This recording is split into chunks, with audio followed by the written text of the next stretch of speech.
Oh my goodness. This map is gorgeous. I love this. Welcome to the smallest big freeze ever, where they've got these little like hideout arena style bases in the corner. And in the middle, you will find some fish. You will find some stone. You will find some gold. You will even find some polar bears. So that is quite clearly just the brown bear from the game that they painted white.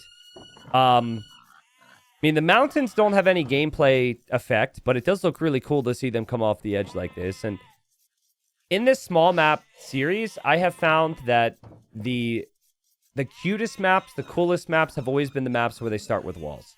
And oftentimes, a little bit more entertaining as well. So what do they have in their little arena? They've got 2 boars. They've got normal amount of sheep. They've got stones, which happen to be near the back for both of them. They've got berries, and they've got gold. That is all good enough where you don't actually need to leave. The biggest concern is, where do you build anything? Like right now, Dowd is trying to squeeze his house in the back to make the most out of the space. But yeah, genuinely, like, building space is a big priority here, and TatoH is already building a house outside of his base with that in mind. Uh-oh. Ooh, okay, well, it's only fair. It's 1-1 in the show match, and both scouts die. Oh, goodness. And now TatoH is trying to steal Dowd's boar, or kill Dowd's boar, and Dowd de-aggroes it with the house. That was sick. He de-aggroed it with the house, and then reset it. So he brings the boar underneath the TC. So Malians, Italians. Malians have a discount on their wood buildings. So that's good. Italians, it's cheaper to go up to the next stage. So I feel like they're similarly flexible, these two civs. But now that Dowd doesn't have the scout, he doesn't know that TatoH's out here, which I think is quite good for TatoH. That's 400 food he's going to bring in pretty quickly here. Yeah, this is kind of like Tetris. I used to play a lot of Tetris as a kid. I used to think I was good, but I, of course, was not compared to anyone else, so. Is there anyone here who used to think they were really good at AoE? And then you started to play and you realized, Or you watched. Once the game came back from the dead, you're like, oh, wait a second. I wasn't so good. I feel like that's probably a lot of people. It's probably the same with anything. If you don't compare yourself to others, life is great, guys. What's the saying? Comparison is the thief of joy? This polar bear, aka brown bear, that is albino, is going to die. And Dowd will come over here to build the mill. So both players are unaware that the others are taking fish. So we will find some peace on this frozen tundra before, of course, the action begins. Can they actually go fast castle? I feel like fast feudal archers makes a lot of sense, but fast castle would be crazy. Technically, they have the food for it, but I think they'd have to delete their own walls to build a market and a blacksmith. Market feels so freaking big on a map this tiny. Every game I'm amazing single player and then awful as soon as I try multiplayer T90.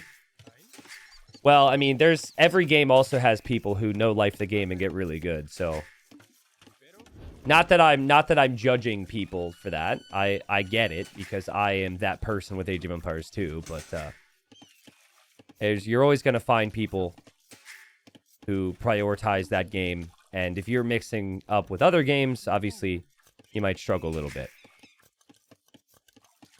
All right, TatoH's on the way up. TatoH is mining gold here. So my thought is still archers from him. Not sure how efficient this wood line can get. But he didn't build the mining camp there. Maybe it needs to take the stragglers for a second. I don't know. The way TatoH's getting food and gold makes me think he's going to try a fast castle. Is an 18 villager fast castle doable? Dowd's going to try it as well. Oh my god. Guys, I really hope that Dowd tries to build a market somewhere and TatoH blocks it.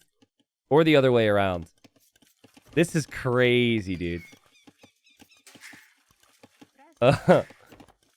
Let's see. I mean, it's cheaper for Doubt.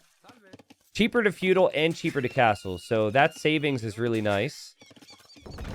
Okay, Tato deletes his gate. And did Doubt hear that or see that? No, he just came over to this fish, so he doesn't see it. And so he doesn't know... Okay, but he sees a blacksmith. So market blacksmith from Tato. It's really smart. He eliminates the wall, but then the buildings also still act as a wall. I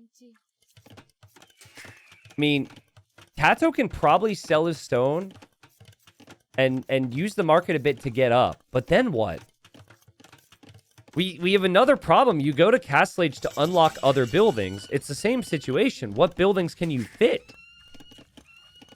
Tato's on the way up. What does he do?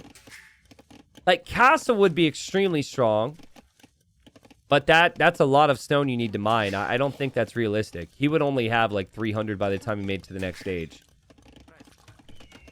Oh, okay. Doubt has some cute spacing as well. I really like what Doubt's done here with the back of his base. And Doubt does have more villagers, so Doubt has the slightly healthier economy. And Doubt doesn't sell his stone to click up here. And Doubt also hasn't clicked. Doubt. Okay. I don't know what was going on there. I think it was this. He built an outpost, and then Tato was attacking him. He will know that Tato's going fast castle now. T90, what's the max population? Is it still 200? That's a great question, but it could be, the population cap could be 5,000 and we never get there. Can you imagine 200 pop versus 200 pop? Do you actually think that's going to happen? There'd be no space to move. But yes, it's still 200. What is the highest population I've ever seen in this series? I think maybe like 55 or 65. Okay, Tato will drop a siege workshop. He has never dropped a siege workshop this important in terms of spacing. It's only $25 on the line per the games today, but where this is placed is hugely important. See, he thinks that's a good spot because it's going to go up, but imagine if you would have been able to place it in the middle. That would prevent Doubt. Doubt sees this. We're about to have a crazy situation because I told the players this. Towers, castles, TCs have half the normal range. So normally, a castle, if it were to go up... oh, no. Oh, no. Normally, a castle, if it were to complete, would outrange the siege. That's not the case. Doubt doesn't have a lot of time here. He's dropping the castle there, but there's siege on the other side, bro. So Doubt's going to try a castle, which is a sentence you've heard before. And now, oh my god, now the siege is here. It was so well played from Tato. A really good micro from Doubt so far, though. He hasn't lost a lot of vills. And he's attacking the mangonel. Whoa. Whoa, that was sick. I mean, I was expecting disaster. That was calculated. But this is just so freaking funny, man. The castle only has 4 range. And the mangonel is 7. So mangonels actually outrange castles. We didn't want... If you didn't watch the first, like, 50 of these games we did, towers were, like, super strong. TCs were super strong because, obviously, the map is so small. But if Tato thinks about this, he can just mangonel the castle. It feels very weird, but yes, that is very doable right now. He could be doing that. Or he could just go for the villagers over here. Doubt can't believe... he cannot believe the castle did not shut this down right now. He's getting fletching now. So that gives the castle 5 range. But it feels like this strategy was not very good. It's not like the unit from the castle is that beneficial either. Genoese crossbowmen don't do a ton. Okay, fletching's in. He can't afford Bodcanero, which is a problem. And his TC is getting eaten. which is a problem. He was converting these vills. TatoH deleted them. TatoH only has 18 vills. Doubt is 21. But Doubt's villagers, can they actually escape? Oh, okay. He's making a run for it. No, he's got to go back. He's got to go back. He's coming from this direction. He loses his monk. Okay, now he's coming. Yeah, he felt like he had no choice.